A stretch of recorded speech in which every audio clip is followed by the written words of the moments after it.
Imagine not being Leeds, not feeling this pain, not dancing through thunder, not walking through rain. Imagine not rising with fists in the air when the world turned its back and no one would care. We've lived in the ashes, we've drowned in defeat, but still we stand proud on our battered old feet. Imagine not loving with all that you are. Imagine not being Leeds. We love you, Leeds, Leeds, Leeds. Welcome to the Imagine Not Being Leeds. Can you imagine? Can you imagine? So, bit of a special day today.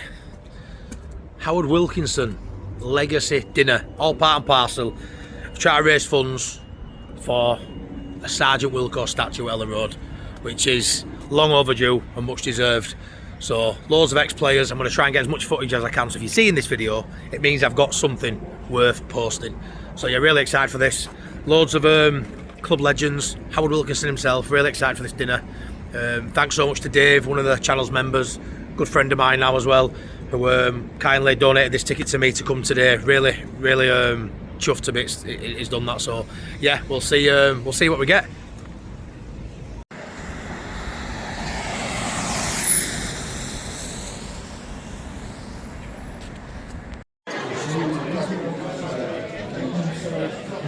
I gave you an extra one ticket for good luck.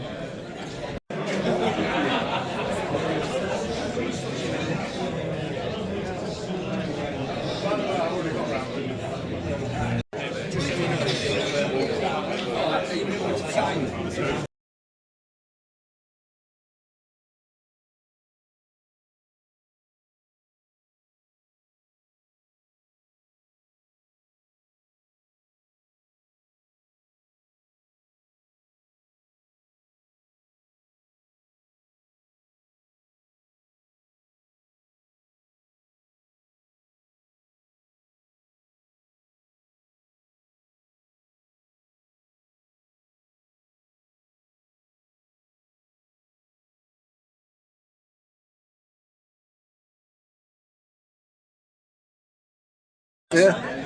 Welcome to the Imagine Not Being Leeds. Can you imagine? Can you imagine? Cheers, Lucas.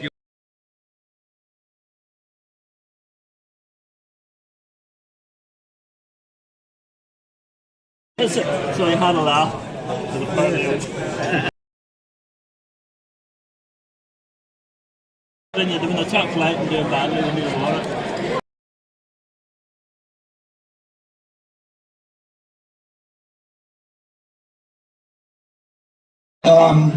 So Howard had some really good ideas. He was certainly ahead of his time, as Jed said. But sometimes he would go just a little too far. And this particular time, he decided to have a passing drill with an imaginary ball.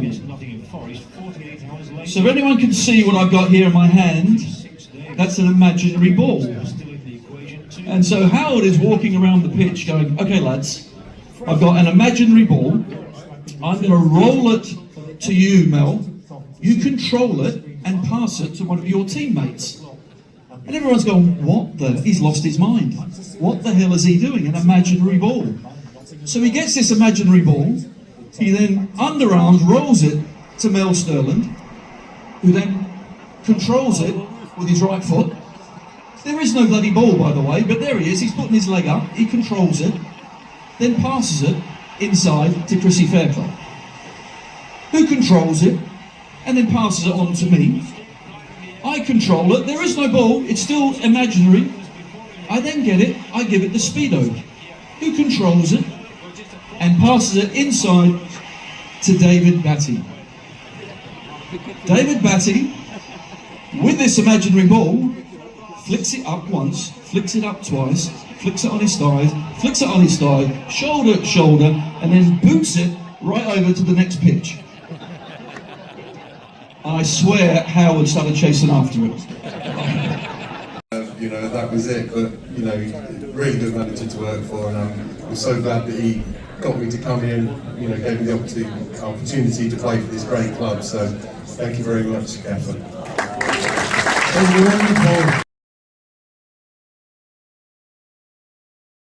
Leeds United, and that's why everyone's here, because of your achievements, Howard. You took a very big gamble in your career to drop down a division from Sheffield Wednesday to come to Leeds. How did they persuade you? Initially with great difficulty, but the two people that were the influencers and the leaders, the chairman Leslie Silver, who was a wonderful gentleman, Jewish, I think I'm right in saying third generation, whose family had come here and he'd finished up a very successful businessman in Leeds, and a wonderful bloke, and a gentleman called William Fotherby, or as we all know him, Bill, who was everything: market trader, comedian, salesman, but with great emotional intelligence, you know. So if you're going to work for someone, then work for two very, very, I can't think of a better word, but good people like those two. Absolutely right, absolutely right. And recruitment is everything in football. We see more and more and more now how important recruitment is. We see it to this present day at Leeds United. Your recruitment was more or less spot on all the way through your Leeds United time. No more so than the guy sat to your left there, the fantastic Gordon Strachan, ladies and gentlemen. So, ladies and gentlemen, 1992, the last English manager, can you believe that, to win the title? That's mad, isn't it? That's mad. Gordon, do you want to take the mic from Howard? How did he persuade you again? You had to drop down the league as well, and at your time, at your time of your career, it was again a brave decision, Howard, Gordon, to drop down from the place that should not be named. Yeah, well, I was forced to drop down. So I was told to go forth and multiply at Man United. On a Sunday morning, I don't know if Howard even knows this yet, Man United played Notts Forest on a Saturday. Now, you remember I'd worked with Alec Fergus for 9.5 years. My wife had looked after his kids when his missus wasn't well, so we've been best of mates for, well, no best of mates, we didn't stop most of the time. Used to hate each other, really. But anyway, we played on Saturday. Normally, you get the hairdryer, if you get beat, nothing happened, fuck all. And so I thought, this is strange. So I went to Saturday night, and I was with the kind of third division drinkers. There was the Whitesides, McGrath, all of them, Robsons, would go out. I had about 5 or 6 pints, and I went home, fell asleep. Doorbell rings about 7 o'clock in the morning. I thought, that'll be Whiteside, McGrath. They're usually looking for a drink at that time in the morning. And a baked sandwich. I thought, fuck no. So, you know what it's like on a Sunday morning, gentlemen. You get up, you've had a few drinks, and I've not got the gear on. I thought I'll put a bit of cover myself up, a pair of boxer shorts on. So I know it's happening down there a wee bit. You know, so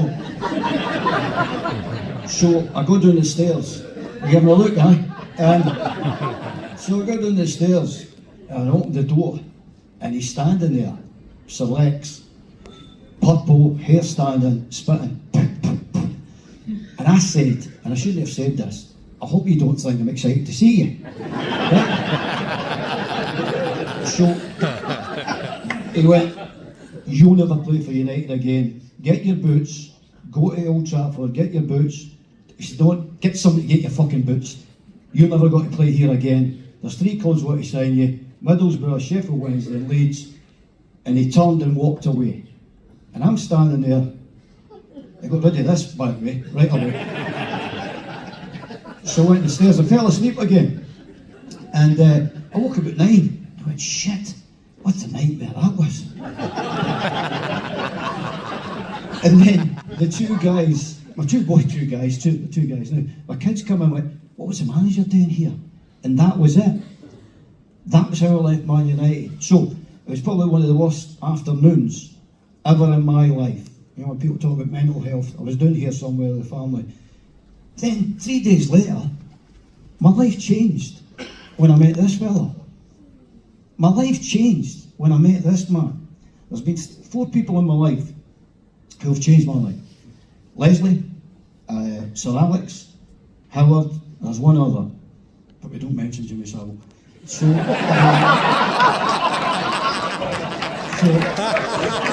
4, right? It was going so well, wasn't it? You met him as well, didn't you? Right, so there's 4. But this is what this man's done for you. You're here today, not because of games or things, it's the memories. You've changed, we were a group of players who were drifting. Big Huggy was drifting. Chris was drifting. Chris Kamara was drifting. I was drifting. We didn't have a purpose in life. We were football players, but we didn't really have a purpose. He gave us a purpose, and it's the first time in my life somebody's actually said, you're signing for this club, this is what we're going to do. And we all actually felt, and Chris and all that, we actually felt there were influence in football and our lives again. So that's what this man has done for us, and he's done it for every one of you out there. Every one of you are here because of memories, not because of a championship thing like that. The memories, and it's a wonderful thing. Guys, brilliant stuff.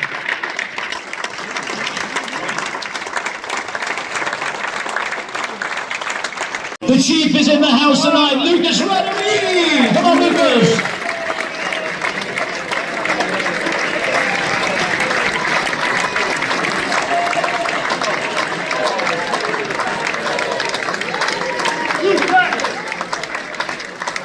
Come on, Lucas. The happiest man in football, this fella. Always got a smile on his face. Absolutely brilliant. Yeah, it was quite strange actually. I was working a bit for the radio and the TV, and I got a phone call for Howard, right, we come down to Elland Road to see him. Now, I didn't know Howard then, personally, and I thought, Howard's going to give me a telling off for criticising his players. So I went into his office and I sat down and he says to me, and it surprised me, as I say, I didn't know Howard, I knew his reputation, and it wasn't the reputation that I thought it was, you know, like. And he says to me, Eddie, I want you to come back to the club and work with Paul Hart, with the young players. He says, I want players at this football club that get me up off my seat and excite me. I don't know if you remember that, Howard. You remember saying that to me? And it's true. I mean, and I, as I said, I didn't know Howard. I thought, well, he's got a reputation for the way he plays the game. And that's what he says to me. So I went back to work with Paul Hart, and we produced so many terrific young players, Woodgate, Kuhl, all terrific players that play. Back in the players, the young players we produced then, I mean, you know, like the likes of Jonathan Woodgate. Jonathan Woodgate played for England at centre half and he was 19. You know, that's very unusual. Kuhl was a wonderful player, I know that. I know he left the club, but Kuhl was a great player. I mean, so many good young players. And all down to Howard and his recruitment, his coaching staff at the time.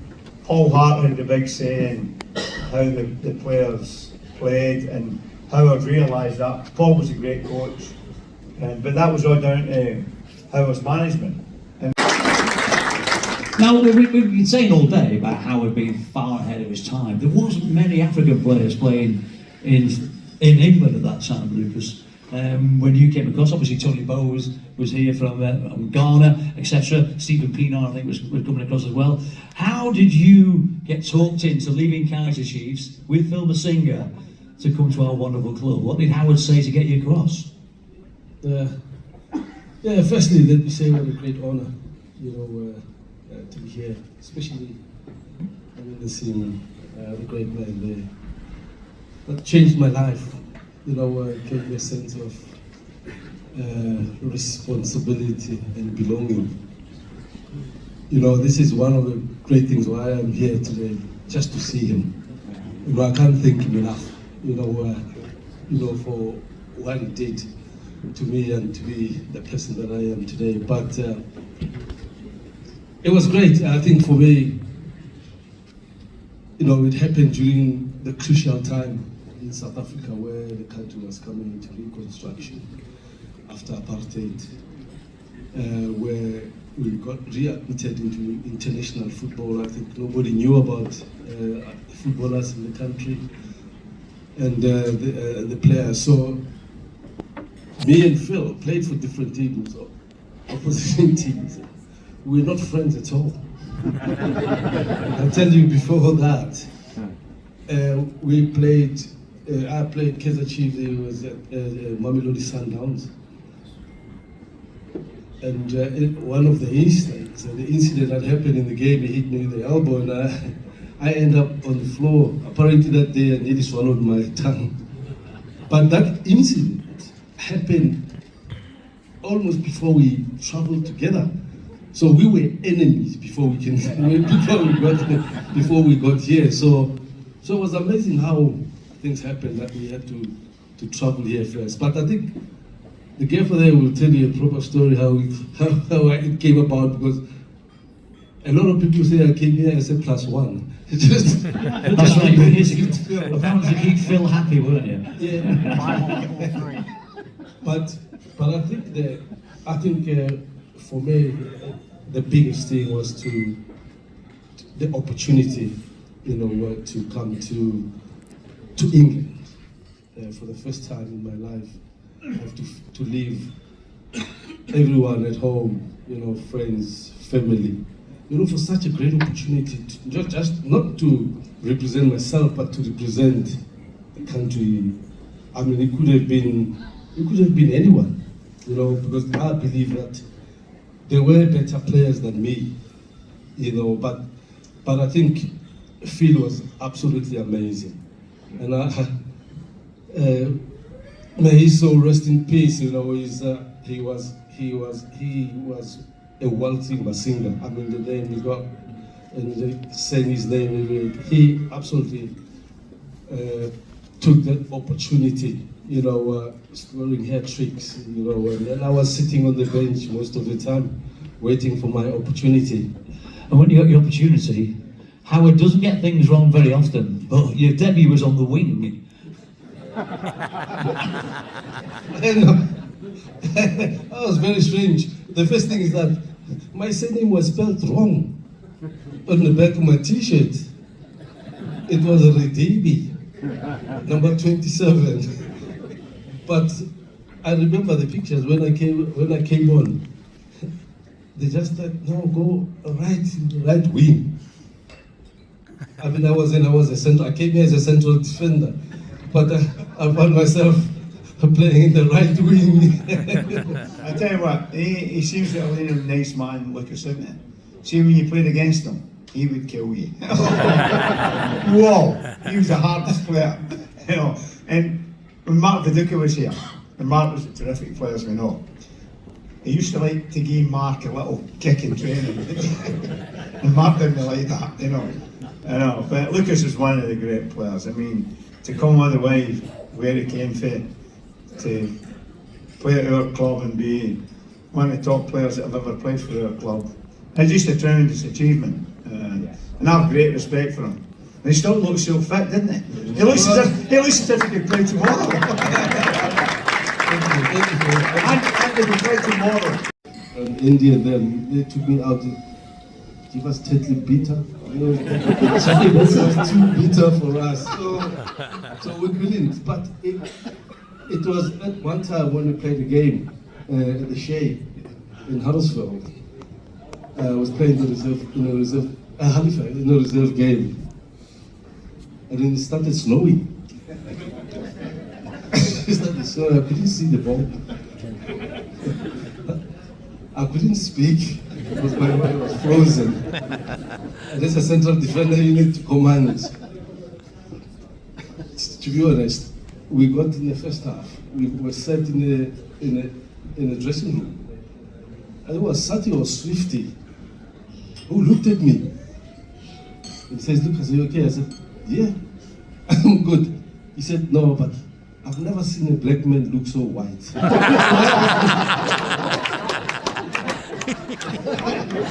That's the coldest I've ever been. Absolutely freezing. That was my game over at halftime. like for second half, but absolutely amazing. All right, but Howard's had it in his collection all this time. He's given it us today and got it signed by all the players, including himself, from that great day. There you go. Tom's got a model, like, try it. A bit bigger than that. Let's have a little look. Just turn around. Let me have a little look. Now we're just here with Ben Parker, ex-Leeds player, huge Leeds fan. Massive Leeds fan. How is it today with this Howard Wilkinson fundraiser? Well, as you can see, the stuff behind us, incredible day. The turnout, which I thought, yeah, we're not going to get a big turnout, but I think it's far exceeded all expectations, and all for the great man himself. Howard's the first manager I knew as a Leeds fan. I think I said when I did a bit of a talk, the first game I went to was 0-0. So cheers for that, Howard and the boys. But to see all the ex-players, Howard, Eddie Gray, my old gaffer Simon Grayson as well, the love that they have for Howard and just the legacy he's left for the club, there couldn't be a greater man. And you can see the guy just over my shoulder, where is he? Just there. Mr. Gordon Strachan, what a guy, legend. Great talker as well, that was a great speech to put on stage, mate. Right, that's the past, the present, the future, Leeds United. Liverpool tomorrow, what score's it going to be, and how do you think the season's going to end for us? It's a nervy one at minute, mate. So, we get to work on a match day, ex-players, and we always get asked score predictions. Disclaimer, I've not got one right in about 9 years, so... Tell us 4-0 Liverpool then. Yeah. Get it wrong. No, but I think the atmosphere from Wednesday, the way the boys performed, I think everyone's coming in tomorrow just with optimism, excitement, there'll be a buzz about the place. Don't underestimate Liverpool. Yeah, they're on a bad run of form at the moment, but if we play to the same level, and that should be the minimum we should expect from our team. The performance the boys put in on and off the ball against Chelsea. So there was a guy on stage earlier, wasn't there, saying, "Look, was it a coincidence, a fluke?" But the boys played so well because Howard Wilkinson was in attendance on the pitch as well. That the boys performed and won. It gets you to think about the 4-3 in the Charity Shield game. But I think of 4-3 at Viduka. 4-3 is in the air. It's not good for our health. It's not. No. Not my would my you size, take a 4-3? I would, but a man my size, Ben's really going to struggle with 4-3. But of course I would. They're the memories we remember. I might give Viduka a quick phone call. Viduka, can you come down if it's going to be a 4-3? But I just think play with that energy, play with that passion, run through a brick wall, give the fans something to cheer about, which the boys try and do every single game. But that's all you ask for. So go out, lads, smash it. 4-3 Leeds. One last thing I want to ask you as an ex-pro. Yeah. The change in formation, as a fan, discussing it on the show, it felt like it needed to happen. Do you read much credence into the 3-5-2 being the catalyst of why we performed so well in the last game and a half? Well, 45 minutes against Manchester City, one of the best teams in Europe and the world. 90 minutes against Chelsea, one of the best teams in Europe and the world. It's worked. So, of course, the changing system has helped our team. I just think we've been more solid at the back. It's allowed the midfield boys just to get about people, use their energy, and more importantly, two up top. And I think modern day centre halves don't really know how to play two at the top. But full credit to the players, because to have a system in place which predominantly has been 4-3-3, call it what you want, but that's what it is. Yes, it is. To change that and then go into a 3-5 at the back, 3 in midfield, 2 up top. It's so difficult to do, so huge credit for Daniel the manager to stick with the team that finished well at City, but for the players who adapt to it, full credit. But again, as fans, we've bought into it and we'll back you tomorrow all day long. Yeah. Love that, Ben. Honestly, thanks so much for the... Come on, Leeds! Come on! Cheers, mate. Dom Matteo, one of my favourite ex-players, mate. The goal in San Siro, I will never forget. I wasn't there, unfortunately. But... So, this guy's just got a hold of me and went, come and talk about the San Siro. What a game, what a game, what a day. I never expected to score that goal, but I did. And you know what? That day was the best ever. Just not for me personally, for the fans. Yeah, honestly, the fans are the best, and I love all the fans still to this day, and they give me the love. Sometimes you need that. It's mad, Dom, because obviously you were at Liverpool a long time too. Yeah. And you just 16 years, by the way. 16 years. But look how in love with Leeds you are.